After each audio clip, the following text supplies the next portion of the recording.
Baik, langsung saja hari ini materi kita adalah peer teaching yang untuk maju pertama adalah Pak Aditya, kemudian yang menjadi observernya adalah Bu Ine dan Pak Erik.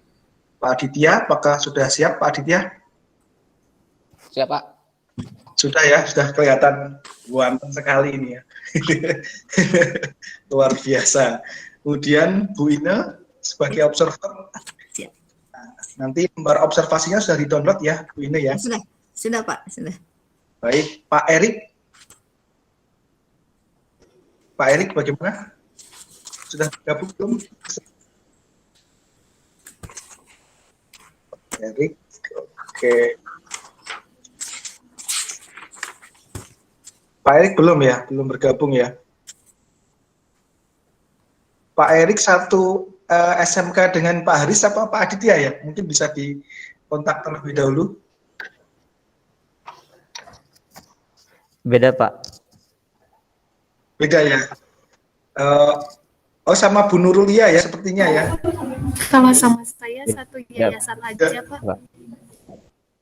Kenapa Pak? Beda ya? Oh satu yayasan ya? Yayasan. Bu Nurulia. Belum bergabung ya Pak Erik ya? Belum ya, oke. Kalau begitu saya akan ganti dengan ini apa? Belum ya, oke. Kalau belum berarti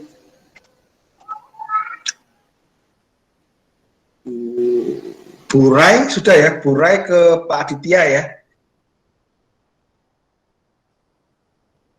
Halo Burai. Juga. Halo Pak. Burai bisa menjadi observernya untuk pengganti Pak Erik. Oh iya, boleh Pak. Penggunaan Ya. aplikasi versi 2022. Oh ini apa ini Bu Burai ya? Oke, apa kita tunggu nih Pak Eriknya belum ada ya. Oke, Pak Erik belum ada, mungkin sinyal ya. Ini berarti Pak Erik diganti dengan Burai. Nanti Pak Eriknya akan jadi observernya di Bu Ane, gitu. Baik, untuk rekan-rekan yang lain nanti, ini sudah bergabung ini Pak Erik, tapi tidak jadi di. Selamat datang Pak Erik. Selamat pagi, assalamualaikum warahmatullahi wabarakatuh. Pak Erik, apakah mendengar suara saya? Mendengar suara saya Pak Erik? Halo Pak Erik? Siap Pak, mendengar. Oke. Mohon maaf, saya kira Ya. belum mulai. Ya, Pak Erik ini jadi observer ya, siap ya. Oke. Ini nanti kira-kira yang akan dinilai dari kegiatan peer teaching hari ini adalah kemampuan Bapak Ibu mengajar ya, yang terdiri dari kemampuan yang pertama adalah kemampuan membuka pelajaran, kemudian keterampilan menarik perhatian dan memotivasi peserta didik, kedalaman dan keluasan materi, kelengkapan materi, kemudian kebenaran konsep atau prosedur, kemudian keterampilan menggunakan metode, model, dan pendekatan, terapkan pembelajaran yang terintegrasi dengan TPEC, kemudian keterampilan mengembangkan variasi interaksi, keterampilan mengelola kelas, keterampilan memanfaatkan waktu, kemudian keterampilan mengorganisasi sumber belajar dan atau bahan ajar, kemampuan menggunakan teknologi dalam pelajaran, kemudian mengintegrasikan dengan HOTS juga, kemudian mengintegrasikan dengan 4C, ABCD, TPEC, kemudian PPK, dan lain sebagainya. Nanti akan kita nilai di dalam peer teaching ini. Baik Bapak Ibu, kita mulai saja kegiatan peer teaching ini. Pak Erik mempunyai kesempatan untuk melakukan peer teaching, waktunya adalah 20, maksimal 25 menit. Kemudian nanti saya dengan Bu Dian itu masing-masing mempunyai kesempatan untuk memberikan kesempatan dengan waktu 5 sampai 10 menit. Itu ya Bapak Ibu ya.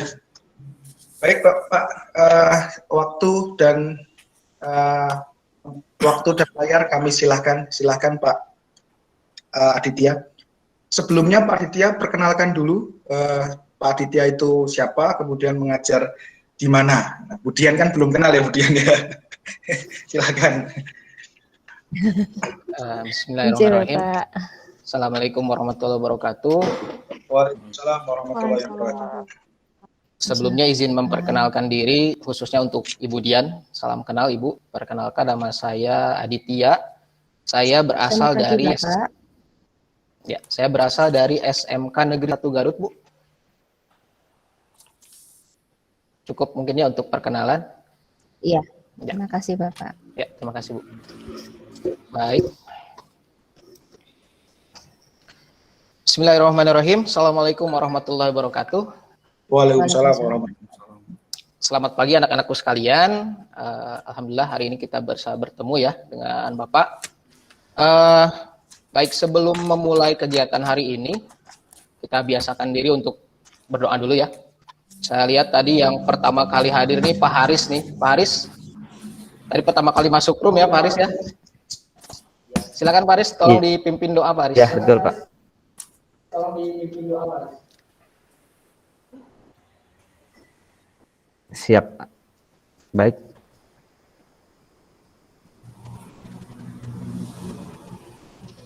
Teman-teman, mari untuk memperlancar kegiatan pembelajaran hari ini kita berdasarkan agama dan kepercayaannya masing-masing.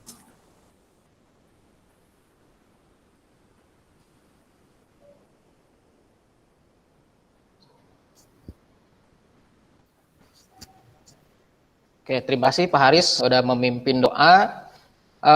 Baik anak-anakku sekalian, seperti biasa hari ini bertemu dengan pelajaran Bapak ya di kimia farmasi. Alhamdulillah kita masih dalam keadaan sehat ya semuanya ya. Walaupun ini kita masih dalam kondisi pandemi ya, tapi Bapak harap kalian di rumah dalam kondisi yang baik ya dan selalu menjaga protokol kesehatan. Ya, walaupun kita sudah rindu ya tidak bertemu hampir beberapa bulan ini. Nah, mudah-mudahan kalian tetap bisa mengikuti pelajaran dengan baik walaupun secara daring ya. Tetap semangat karena tidak ada rotan akar pun jadi ya. Belajar itu harus sepanjang hidup. Walaupun kita tidak bisa bertatap muka langsung, kita masih bisa belajar secara daring. Baik anak-anakku sekalian, hari ini Bapak akan melakukan kegiatan pembelajaran ya. Kita bersama-sama belajar tentang kimia farmasi, materinya tentang asam basa. Nah, untuk hari ini kita masuk ke pertemuan 3.6. Nah, saya coba share screen dulu.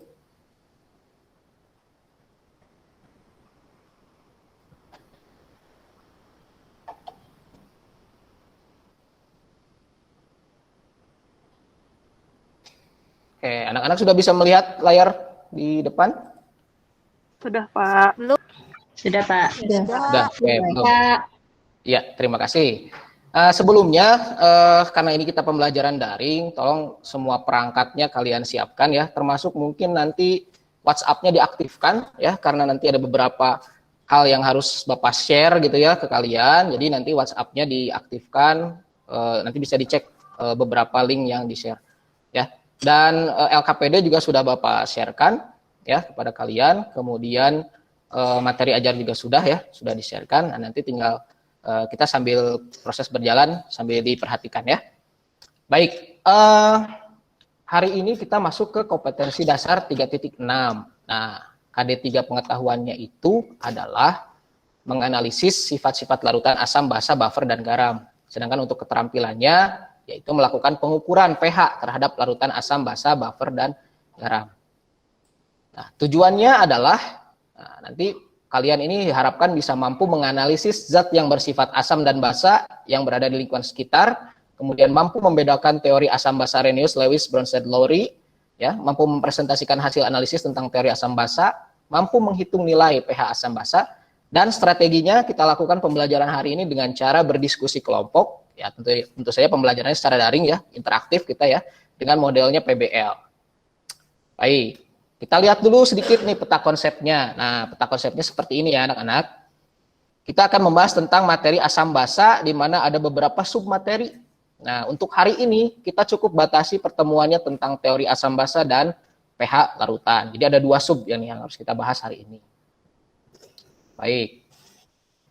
Nah, sebelum masuk ke materi utama, nah sebetulnya ada materi prasyarat nih yang harus kalian pahami ya, yaitu tentang ion, nah, reaksi ionisasi dan sebagainya. Kira-kira masih ingat nggak ya tentang reaksi ionisasi? Coba Ane, masih ingat nggak Ane tentang reaksi ionisasi? Lupa Pak saya. Lupa lagi ya? Oke, nggak apa-apa. Nah, justru di sini Bapak akan mengingatkan dulu ya, karena untuk memahami teori asam basa itu harus kalian memahami lagi atau mengingat lagi tentang konsep ionisasi. Nah, Bapak akan coba sharekan linknya ke grup WhatsApp ya. Silakan nanti kalian bisa klik. Oke, sebentar.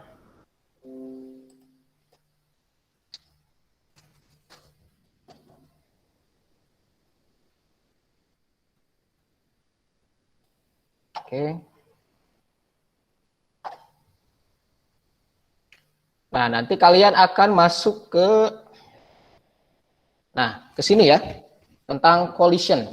Nah, ini ada satu aplikasi menarik. Nah, nanti kalian bisa belajar tentang ion ya. Nah, diklik yang bagian demo. Oke. Ini untuk yang agak gangguan sinyal nggak apa-apa, bisa perhatikan aja layar di depan kalian ya. Perhatikan, karena Bapak juga ikut melakukan kegiatan ini. Tapi kalau yang bisa sinyalnya bagus, silakan dicoba, karena ini cukup menarik. Nah, kalian bisa klik ini seperti permainan, tetapi permainannya ini bermakna ya, karena kita belajar tentang ion. Nah, sebentar, kita lihat dulu. Nggak loading, oke. Nah, bisa muncul ya di layar kalian. Ini tentang ion atau ionisasi ya. Nah, di sini ada ion natrium. Kalian bisa ikuti saja instruksinya. Nah, ion natrium itu muatannya 1 positif sebagai kation, gitu ya. Kemudian nanti ada ion Cl, gitu ya. Nah, di sini sama juga muatannya, lintasannya 1, dia muatannya negatif. Nah, kita klik ionnya.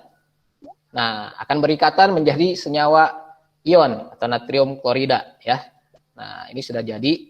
Kita masukkan ke box ya. Oke. Nah, Bapak harap nanti kalian bisa mengingat lagi materi ini. Kemudian kita lihat sekarang step keduanya. Nah, ini kayak permainan ya, ada level-levelnya. Oke.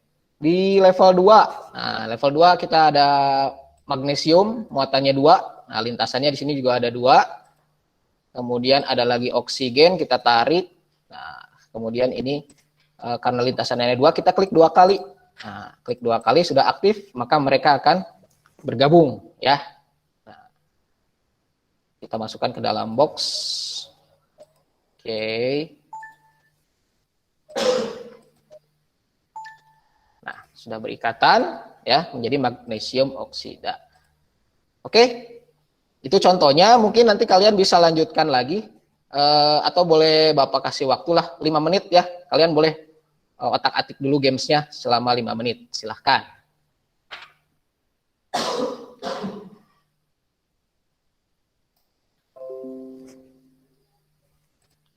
Baik, nah, sudah ya, mudah-mudahan sudah paham dengan permainan tadi ya. Kalian sudah memahami tentang ion ya. Sekarang kita lanjutkan kembali lagi ke laptop. Nah, Bapak akan sodorkan dulu satu masalah nih, satu masalah yang kira-kira berkaitan dengan materi asam basa. Nih, kira-kira ada gambar apa ya? Sobat saya tanya, siapa yang hadir di sini ya? Nur Hayati, Nur Hayati ada? Ada Pak, gimana? Ada. Nah, kira-kira ini gambar apa Nur Hayati? Kayak yang sakit perut Pak, pegang Sakit perut perutnya gitu ya, ya betul ya, sakit perut betul. Nah, coba dibaca Nur Hayati ini nih kalimatnya. Tahukah Anda mengapa seseorang dapat didiagnosis menderita penyakit MAH? Oh iya. Lanjut. Bagaimana hubungan antara penyakit mah dengan materi asam basa? Oh, berarti sedang merasakan sakit mah ya, Pak? Ya, betul ya. Di sini jadi terima kasih Nur Hayati ya. Jadi ini Ya. gambarnya adalah seorang yang sedang menderita penyakit mah. Kira-kira ada kaitannya nggak ya dengan materi asam basa? Nah, coba kalian sekarang tuliskan jawaban sementara di Padlet. Nih, saya akan sharekan linknya. Ya, sebentar.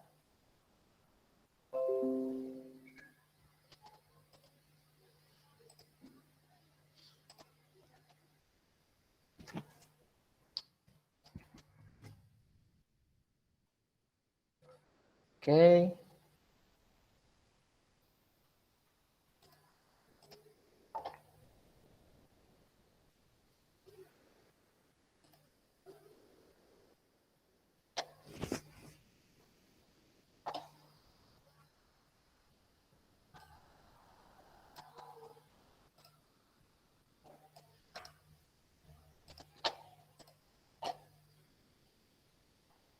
Oke, anak-anak silakan dicek WhatsApp grupnya, diklik linknya masuk ke Padlet, ya. Coba dijawab sementara ya, jawaban sementara sebelum kalian mempelajari materi. Kira-kira kenapa seseorang itu bisa dikatakan menderita penyakit mah? Kemudian apakah ada kaitannya dengan asam basa? Sudah muncul Padletnya di hadapan kalian? Belum, Pak. Belum? Coba Sudah, Pak. diklik. Sudah ada. Sudah. Nah, kalau sudah diklik tanda positif ujung kanan di bawah ya. Nah, kemudian subjeknya diisi dengan nama kalian. Nah, misalnya di sini namanya, ini nama saya ya. Aditya. Nah, kemudian di sini isi jawabannya. Jawabannya apa? Oke. Sudah selesai menulis jawaban, tinggal klik publish. Ya. Bapak tunggu, nggak usah lama-lama, 3 menit aja lah ya. 3 menit, silakan ketikan kira-kira jawaban kalian itu apa. Kenapa sih seseorang bisa terkena penyakit mah gitu ya? Kira-kira apa kaitannya dengan asam basa? Nah, ini yang udah masuk ada Nur Hayati nih, bagus. Biasanya karena telat makan. Tuh. Mungkin yang lain lagi sambil tunggu dulu nih beberapa orang. Yo, yang lainnya silakan diketikkan kalau sudah diklik publish.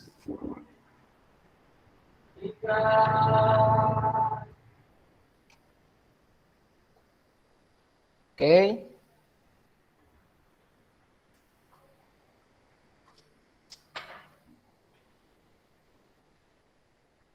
Ya, beberapa masih mengetik.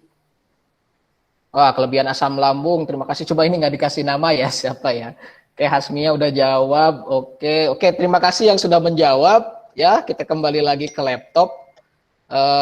Itu jawaban sementara kalian. Nah, selanjutnya adalah, saya kasih pengantar dulu di sini, bahwa senyawa kimia yang bersifat asam atau basa itu sangat erat sekali hubungannya dalam kehidupan kita sehari-hari ya.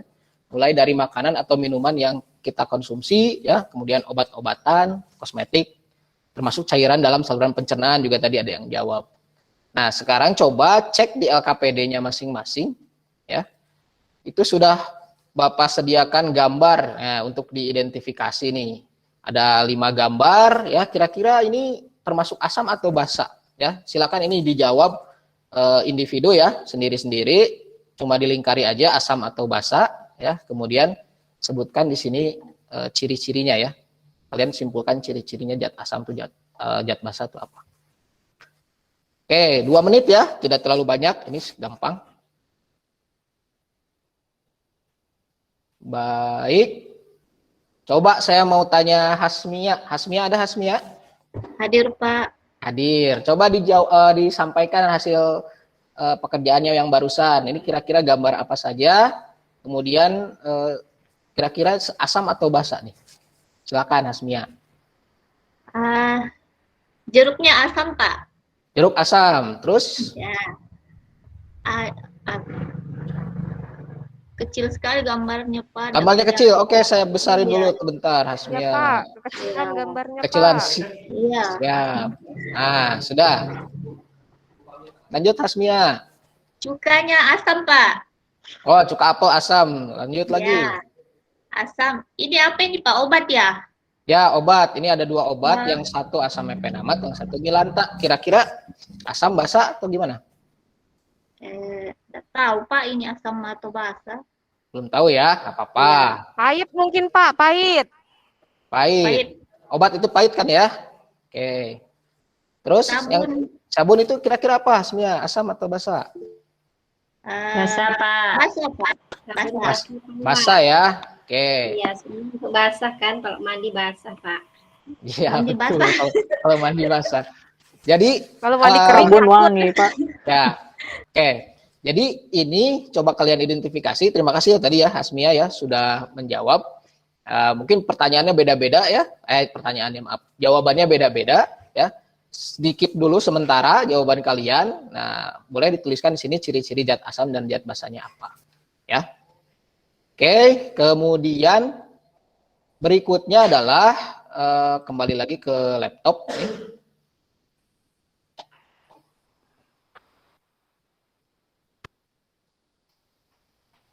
Nah, untuk teori materi yang paling utama dari asam basa itu, kita harus mengenali dulu yang namanya teori asam basa ya. Teori asam basa itu ada 3 teori yang dicetuskan oleh Arrhenius, Bronsted, Lowry, dan Lewis. Nah, tapi untuk memahami materi ini, Bapak tidak akan banyak menjelaskan. Kalian nanti silakan aja simak ya video yang ada di YouTube. Nih Bapak sudah pilihkan beberapa video yang sesuai. Ada 2 video, silakan disaksikan di YouTube ya. Bapak kasih waktu kurang lebih 20 menit ya untuk menyimak. Oke, silakan simak masing-masing. Kalau yang merasa tidak bisa akses YouTube, nah Bapak akan sharekan materinya, materi ajarnya lewat WA ya. Mungkin bisa sambil dibaca.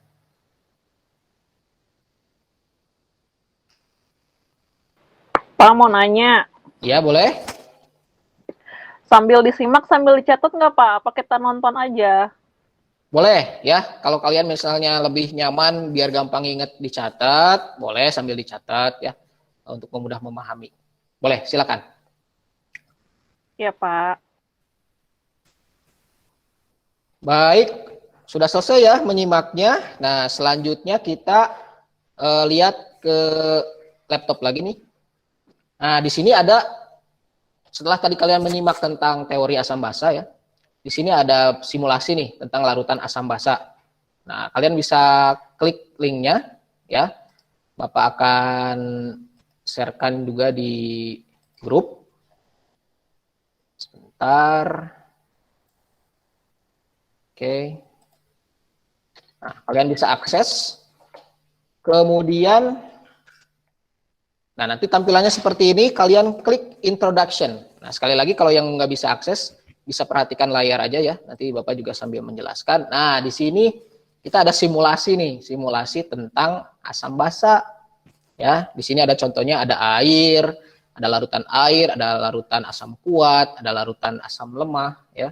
Kemudian ada basa kuat, basa lemah. Nah, kita lihat ya, apa yang terjadi kalau misalnya kita masukkan toolsnya nih, ada alatnya untuk mengukur. Nah, ini contohnya alat ukur pH.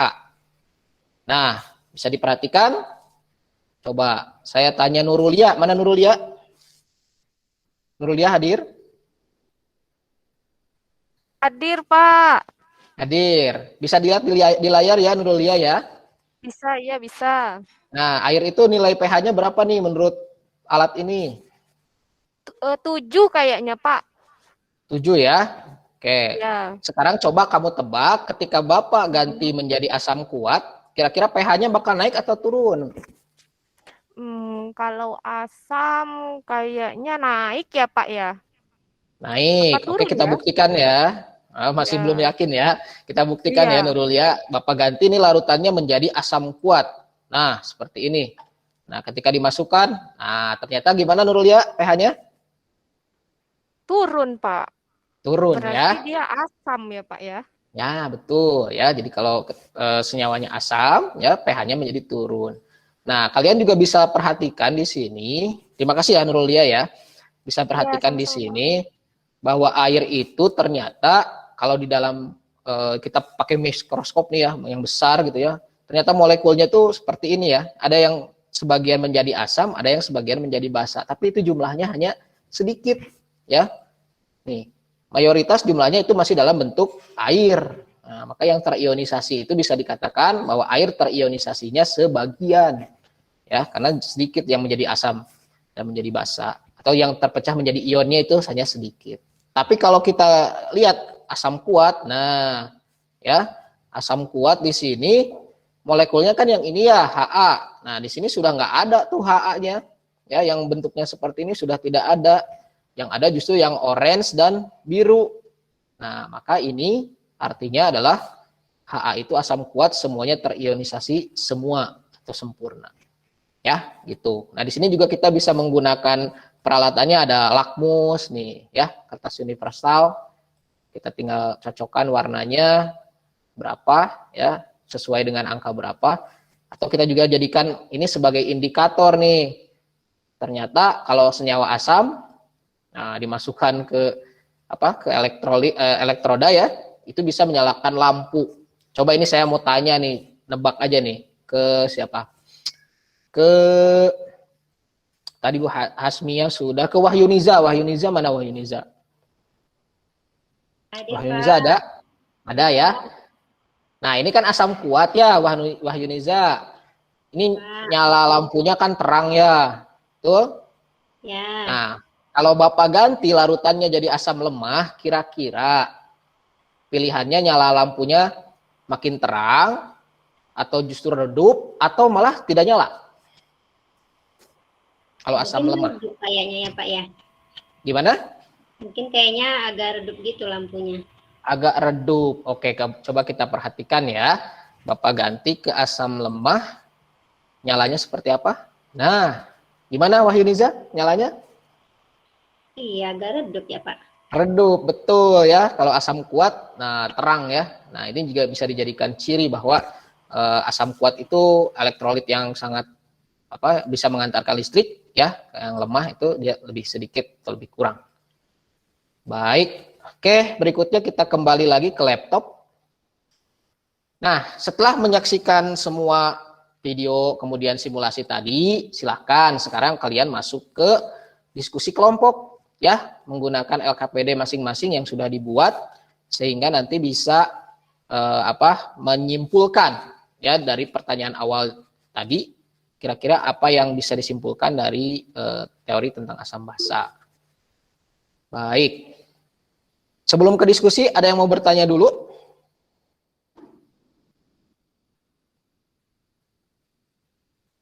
Ada yang mau bertanya sebelum diskusinya dimulai? Nah, nanti bahan diskusi ini kalian buat menjadi presentasi, ya, dibuat presentasi dan dilakukan presentasi secara berkelompok.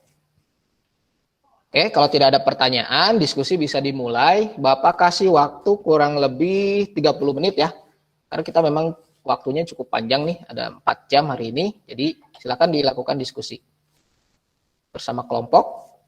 Oh iya, diskusinya kalian ini bikin room aja ya, bikin room di MST masing-masing. Nah, nanti Bapak akan masuk ke room kalian ya di Microsoft Teams. Saya sama siapa, Pak? Untuk kelompoknya sudah saya bagikan yang kemarin ya, di-sharekan di grup WA, kelompoknya sudah kalian baca lagi, lihat di situ. Oke. Iya, Pak. Iya. Ya, sudah ada ya. Silakan lakukan diskusi. Baik, anak-anak, diskusinya sudah selesai ya. Saya minta saja perwakilan 1 orang, kira-kira kesimpulan dari materi teori asam basa.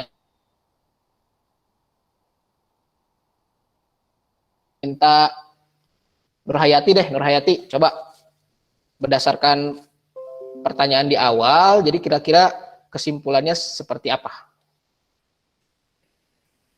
Mengapa seseorang bisa didiagnosis penyakit MAH, kemudian hubungannya dengan materi asam basa? Silakan Nurhayati. Dilihat dari pertanyaan yang ini ya Pak, hubungannya kenapa orang bisa sakit MAH karena terlalu banyak kandungan asam di dalam perutnya. Jadi orang itu merasakan sakit di bagian perutnya. Mungkin seperti itu, Pak. Oke, terima kasih. Jadi kaitannya dengan materi asam basa adalah bahwa penyebab dari penyakit MAH itu adalah senyawa apa? Asam atau basa? Asam, Pak. Senyawa asam. Terima kasih Nur Hayati ya. Iya, sama-sama, Nah, jadi Pak. seperti itu ya anak-anak, bahwa kita penting mempelajari materi asam basa ini karena memang ada kaitannya dengan kefarmasian ya, diantaranya salah satunya adalah dalam pengobatan penyakit MAH. Nah, seperti dilihat tadi bahwa penyakit MAH itu penyebabnya salah satunya adalah meningkatnya asam lambung ya, asam lambung. Baik. Sepertinya kita selesai di kegiatan belajar 1, sekarang kita masuk ke kegiatan belajar 2 ya, yaitu tentang pH. Nah, coba diperhatikan di sini. Kira-kira ini gambar apa ya? Saya mau tanya ke siapa yang belum ditanya ya? Ada yang mau mengajukan diri?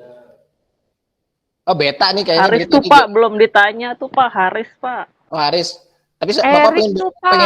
pengen Beta Pak. aja deh. Beta aja deh, dari tadi diam aja, Beta senyum-senyum aja. Ngerti nggak ya? Diam Coba, baik, Haris. coba Beta. Tadi Pak, Lagi nyatet ya, Beta Pak. menyimak Pak.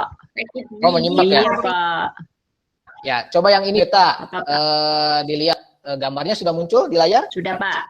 Nah, gambar apa coba kira-kira ini? Itu berarti sebaran pH di dalam tubuh Pak, berbeda-beda Pak ya. Oh, betul. Ini di saliva berarti di mulut Di itu air berapa? liur, Air liur berapa ya Pak? Itu maksimal 7,5.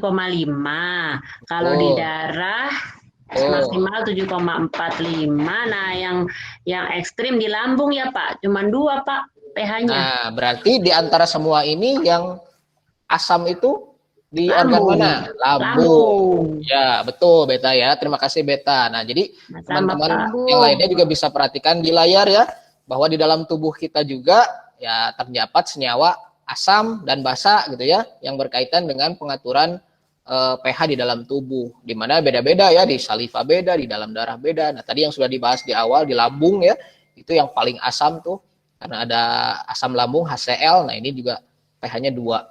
Di urin, kemudian di saluran pencernaan. Nah, kemudian di sini ada gambar trayek pH-nya seperti yang tadi kita sudah simulasikan ya, bahwa posisi netral itu ada di nilai 7, asam itu berarti kurang dari 7, dan basa lebih dari 7. Baik, nah kita lihat sekarang masalahnya di sini. Coba saya minta, kalau Haris tadi sinyalnya agak ini ya, agak jelek ya. Agak delay begitu. Coba saya minta ke siapa lagi yang belum ditanya nih? Ane lagi deh, Ane. Coba Ane dilihat orientasi masalahnya. Oke, Ane? Ya, Pak. Pemberian Nah, coba obat dibaca nih. melalui injeksi. Oke. Pemberian obat melalui injeksi atau disuntik memang sakit. Karena rasa sakit yang muncul sebenarnya karena ada beberapa lapisan jaringan kulit yang rusak atau robek oleh jaringan suntik. Tahukah Anda bahwa sebenarnya rasa sakit yang muncul juga bisa disebabkan oleh cairan yang diinjeksikan atau dimasukkan? Bagaimanakah cara untuk mengurangi rasa sakit yang disebabkan oleh cairan yang diinjeksikan? Itu, Pak. Ya. Jawabannya? Nah, oke, Anda terima kasih ya. Nah, Ya. jadi ini adalah permasalahan yang harus didiskusikan lagi ya, bahwa ternyata ketika obat injeksi itu disuntikan ya, itu ada kemungkinan rasa sakit. Rasa sakitnya bisa 2 penyebabnya. 1 karena jarum suntik jelas ya, ketika ditusukkan itu sakit. Yang kedua, nah mungkinkah cairan yang di dalam injeksi ini menyebabkan rasa sakit? Nah ini coba nanti didiskusikan ya. Oke, kita lanjut dulu sebelum didiskusikan dengan kelompok. Disimpan dulu pertanyaannya. Bapak mau mengajak kalian lagi bermain simulasi nih. Ini adalah simulasi pengukuran pH. Ya, Bapak sharekan dulu ke grup nih. Silakan kalian di klik ya linknya. Oke, nah nanti tampilannya akan seperti ini. Ya. Nah, akan muncul gambar. Kira-kira sudah kelihatan ya? Kelihatan nggak gambarnya? Kelihatan Pak. Nah, sama di sini juga ada alat ukurnya. Kita masukkan dulu. Zoom ke sini. Oke. Nah, kita lihat di atas ini ada berbagai macam cairan. Ya, yang pertama ini ada air, nilai pH-nya 7 ya, seperti di simulasi awal tadi. Nah, kalau kita klik, nah ternyata banyak lagi nih cairan-cairan, ada darah ya, ada susu, ada ludah, ada cairan lambung. Nah, berkaitan dengan masalah tadi kita coba darah. Nah, darah ini kira-kira pH-nya berapa sih? Nah, muncul nggak di layar kalian? Muncul, Pak. Muncul, ya? Pak. Berapa pH-nya? 7. 7,4. Nah, ya. Nah, jadi ternyata pH darah itu ya hampir-hampir mirip dengan pH air tadi ya, cuma beda sedikit dari netral itu nilainya 7,4 ya pH darah. Nah, kemudian kalau kita lihat lagi di sini cairan lambung tadi, nah pH-nya adalah 2 ya. Nih kalian bisa main-mainkan nanti ya. Kopi.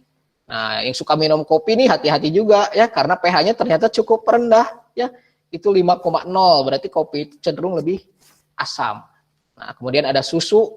Nah, susu ini yang mendekati netral ya, sekitar 6,5. Oke, kita kembali lagi ke laptop. Nah, pH itu mempunyai nilai, makanya harus dihitung. Nah, di sini Bapak akan menjelaskan bagaimana cara menghitung pH ya. Berawal dari hukum kesetimbangan, nanti air itu kan tadi terionisasinya sedikit ya, sehingga kesetimbangan air itu dianggap tetap. Kemudian, nah ini rumus menghitung pH asam kuat ya, pH min log H+. Nah, ini rumus umumnya ya. Konsentrasi dalam kurung H+ ini menunjukkan konsentrasinya ya, konsentrasi larutan asam. Kemudian ini Bapak juga kasih contoh soalnya ya, kalian bisa perhatikan nanti sebagai referensi pada saat mengerjakan LKPD ya. Kemudian, nah ini menghitung pH basa kuat. Nah kalau asam itu pH, kalau basa berarti pOH ya. pOH. Nah caranya gimana menghitung pOH? Nah kita harus cari dulu pH-nya berapa. Untuk mendapatkan nilai pOH, yaitu dengan cara 14 dikurangi, untuk mendapatkan nilai pH, ya itu caranya dengan mengurangi 14 dikurangi pOH. Ya 14 itu tadi dari trayek pH ya, maksimalnya kan tadi 14. Nah, kemudian ini juga ada contoh soalnya, ya, bisa dijelaskan. Kemudian, nah, selain asam kuat, tadi juga asam lemah dan basa lemah. Nah, ternyata rumusnya berbeda ya untuk asam lemah dan basa lemah. Untuk pH-nya sendiri sama, cara menghitungnya ya, min log konsentrasi H+, tetapi untuk mencari konsentrasi H+-nya, ini ada rumus akar Ka dikali konsentrasi Ka atau asam lemahnya. Nah, OH-minnya juga sama. Konsentrasi OH- akar Kb dikali konsentrasi basa. Nah, untuk pH-nya juga sama, 14 dikurang pOH. Nah, mudah-mudahan kalian bisa paham ya tentang materi asam basa barusan. Untuk selanjutnya adalah kalian mengerjakan LKPD-nya. Ya. Coba dilihat, dibuka LKPD-nya. Ini juga sama didiskusikan secara berkelompok, dikerjakan secara berkelompok ya. Oke, dikerjakan secara berkelompok. Seperti tadi, masuk ke kelompoknya masing-masing, kemudian nanti dibuat slide PowerPoint-nya untuk dipresentasikan. Bapak kasih waktu 20 menit ya, karena ini materinya sedikit. Kasih waktu 20 menit, silakan. Baik, sudah waktunya habis. Coba saya minta kesimpulan nih, untuk yang permasalahan yang kedua. Bapak minta Pak Haris deh, Pak Haris lagi, Haris ada Haris? Ada Pak, maaf tadi coba putus nyambung. Ya nggak apa-apa Haris. Coba yang kedua ini kesimpulannya apa Haris? Tadi dengan permasalahan di awal. Kalau tadi saya lihat untuk menghitung pH Pak ya. Yang ini Haris, yang mana Pak? Maaf, saya tadi tampilkan tidak dulu nih. Menyimak. Nah, ayo, yang gimana ini, tadi? Cara mengurangi rasa sakit yang disebabkan oleh cairan yang diinjeksikan, gimana tuh Haris? Mungkin Pak menyuntikannya sedikit demi sedikit Pak, jadi tidak langsung semuanya disuntikan. Jadi mungkin rentang waktunya ya diperlambat. Mungkin seperti itu Pak. Oke, terima kasih Haris. Kalau ada pendapat lain nggak kira-kira? Ada yang setuju dengan pendapatnya Haris? Mungkin teknik menyuntiknya Pak. Kadang-kadang kalau disuntik sama perawat yang ini sama yang ini beda-beda. Yang ini gimana orangnya ya? Oke, bisa jadi itu. Bisa jadi ya, mungkin orangnya lagi kesel, lagi marah, nyuntiknya kencang-kencang gitu ya. Kayak yang lain, mungkin ada yang beda pendapat. Ayo, atau Bapak tunjuk aja nih, Ane, gimana Ane?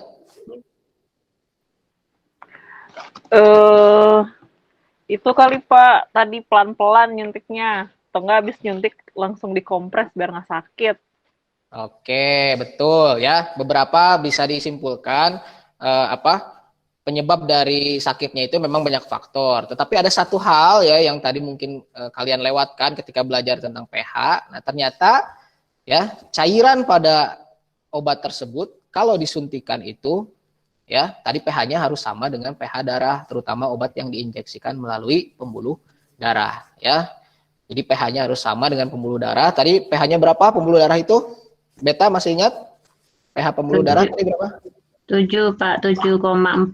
Nah, 7,4. Ya, betul. Jadi obat itu harus dibuat pH-nya itu sama dengan pH darah ya, atau istilahnya adalah isohidris ya. Isohidris itu pH yang pada obat yang diinjeksikan sama dengan pH darah. Nah, maka itu akan mengurangi rasa sakit. Ya kalau sakit karena jarum ya kita nggak bisa apa-apa ya, kecuali punya ilmu debus mungkin ya, tahan sakit. Nah, itu bisa gitu ya, tahan sakit. Oke, terima kasih untuk pertemuan hari ini anak-anakku sekalian atas keaktifannya, semuanya belajar dengan baik. Di akhir Bapak minta kalian untuk mengerjakan soal ya sebagai tes sumatif untuk menguji sejauh mana pemahaman kalian terhadap materi hari ini. Bapak akan sharekan linknya. Silakan dikerjakan secara mandiri ya. Bisa ya? Bisa, Ya, Pak. Ya, jangan sambil nyontek, kerjakan mandiri aja. Itu. Nih Bapak kopikan. Nah, nanti kalian akan masuk ke Oke, sini ya. Nah, nanti tinggal dikerjakan, nanti nilainya akan langsung muncul di di MS Team Bapak ya. Silakan dikerjakan. Ini soalnya cuma sedikit ya. Jadi Bapak kasih waktu 10 menit aja ya. 10 menit kalian sudah bisa mengerjakan. Baik.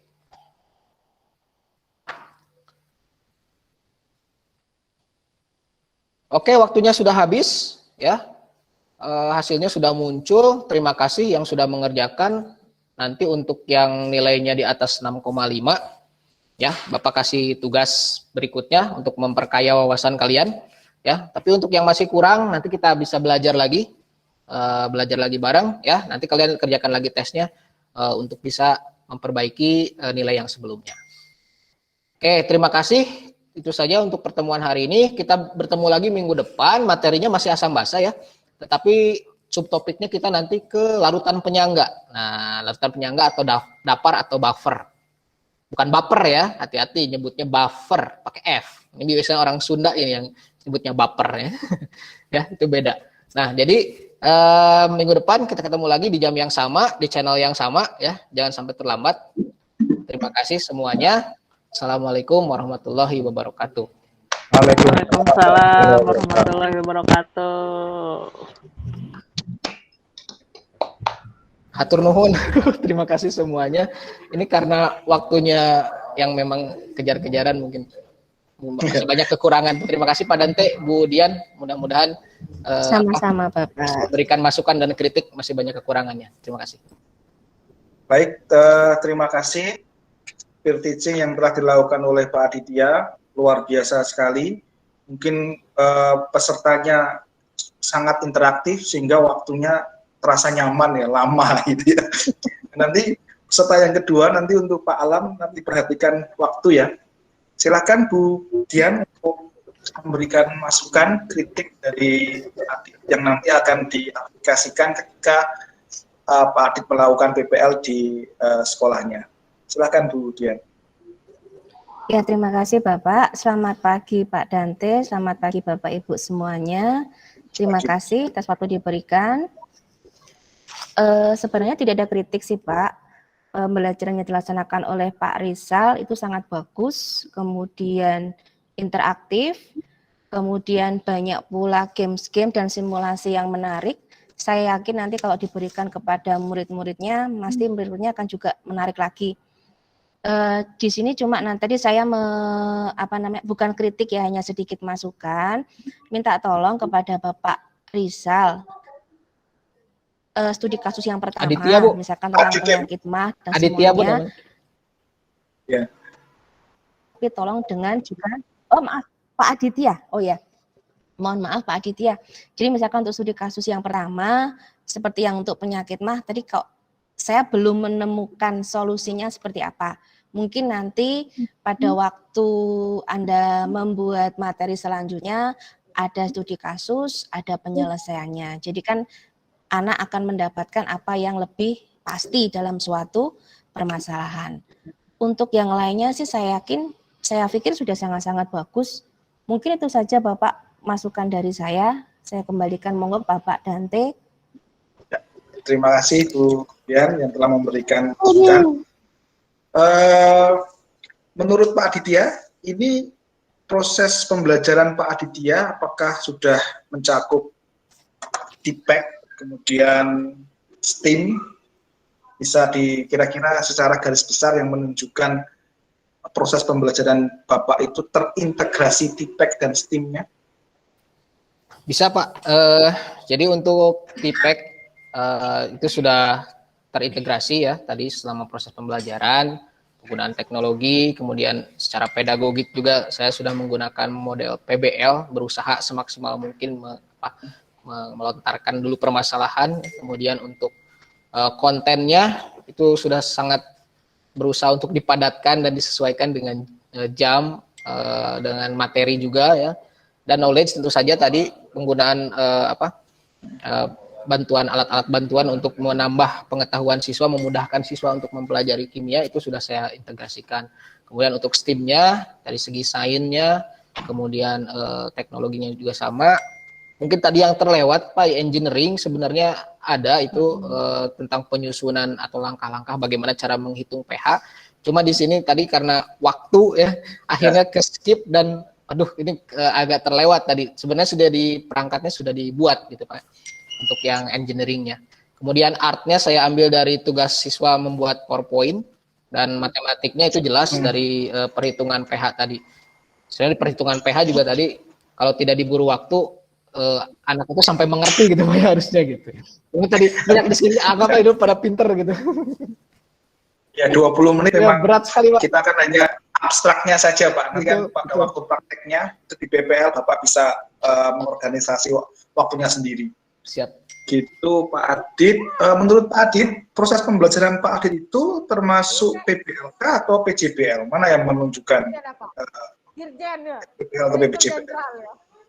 Ya, untuk proses pembelajarannya tadi PBL Pak. Jelas di awal saya tadi menyampaikan permasalahan, kemudian sintaknya juga saya ikuti ya, mulai dari mengorientasikan masalah, kemudian mengorganisasikan peserta didik, kemudian peserta didik berdiskusi, sampai nanti di ujungnya adalah penarikan kesimpulan yang seharusnya tadi oleh peserta didik sebenarnya disimpulkan, cuma akhirnya tadi saya sedikit kasih clue gitu ya untuk kesimpulan di akhir gitu. Jadi ini masuknya lebih pendekatan ke PBL Pak. Baik, terima kasih Pak Adit, sudah luar biasa sekali. Nanti untuk masukan dari Budian, dari solusi studi kasus dari penyakit mah itu apa, ini tinggal ditambahkan saja. Mohon izin Budian, nanti kita kan waktunya bertumbukan dengan sholat Jumat Bu, jadi nanti kita terakhir Bapak enggak apa-apa. 11.30 nanti dilanjutkan 1:30 ya Budian. Jadi target hari ini ada 6 mahasiswa yang akan mempresentasikan peer teaching-nya. Gitu Budian. Monggo. Siap Bapak, monggo. Terus berikutnya kita beri aplaus dulu pada Pak Aditya atau Pak Rizal nih.